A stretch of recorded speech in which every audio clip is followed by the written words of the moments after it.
এই ভিডিওতে আজকে আমরা জানব ইলেকশন ইঞ্জিনিয়ারিং কি এবং ভোট কারচুপি কি। এই দুইটির মধ্যে কি কোনো পার্থক্য আছে? পার্থক্য যদি থেকে থাকে তাহলে সেই পার্থক্য কি? সরাসরি ইলেকশন ইঞ্জিনিয়ারিং এবং ভোট কারচুপি বোঝানোর আগে আমি একটি খেলার উদাহরণ দিচ্ছি। ক্রিকেট খেলার উদাহরণের মাধ্যমে আমি ইলেকশন ইঞ্জিনিয়ারিং এবং ভোট কারচুপিকে বোঝাবো। ক্রিকেট খেলার উদাহরণটা দিলে আপনারা বুঝতে পারবেন। কয়েকদিন পর একটি ক্রিকেট ম্যাচ, যে কোনো উপায়ে আমাকে এই ম্যাচটি জিততে হবে, হোক সেটা অসৎ উপায়, আমাকে ম্যাচটি জিততেই হবে। কিন্তু আমি প্রতিপক্ষের তুলনায় অনেকটাই দুর্বল, তবুও আমাকে ম্যাচটি জিততেই হবে।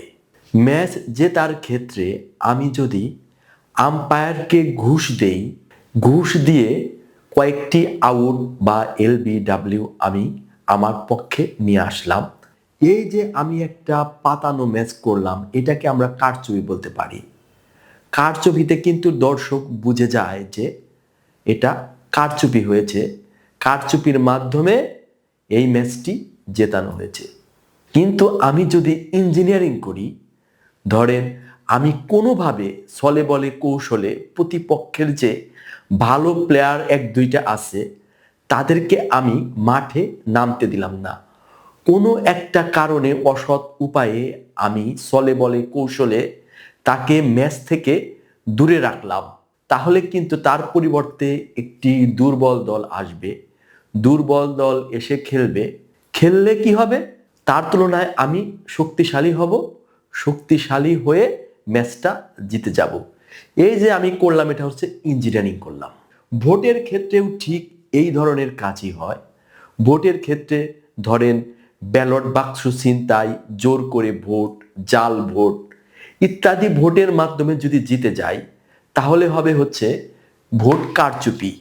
আর ইলেকশন ইঞ্জিনিয়ারিং হচ্ছে ভোটের দিন খুব সুষ্ঠুভাবে ভোট হবে এবং স্বচ্ছভাবে ভোট হবে। মানুষ নির্ভয়ে ভোট দিতে যাবে, মানুষ ভাববে আহা কত সুন্দর ভোট হচ্ছে।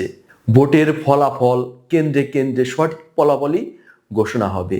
কিন্তু হায়ার অথরিটি অর্থাৎ ডিক্লারেশনের ক্ষেত্রে দেখা যাবে যে আমি কম ভোট পেয়েছি কিন্তু ফলাফলটা আমার পক্ষেই গিয়েছে।